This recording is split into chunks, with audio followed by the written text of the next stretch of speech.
Hi guys, today we will talk about how to change your username on your Messenger app. We will go to figure out this solution or know how you can do that on your Messenger app.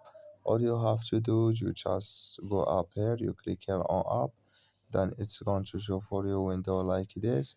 And you just go up, you click here on this mark settings, then it's going to take you to next window here like you say, and you just click here on your username, then you click here on edit username, and it's going to take you to next window here, and you click here on change username, and you add your username here, and you click here. When you add it, you click here on save in app, and it's going to add video.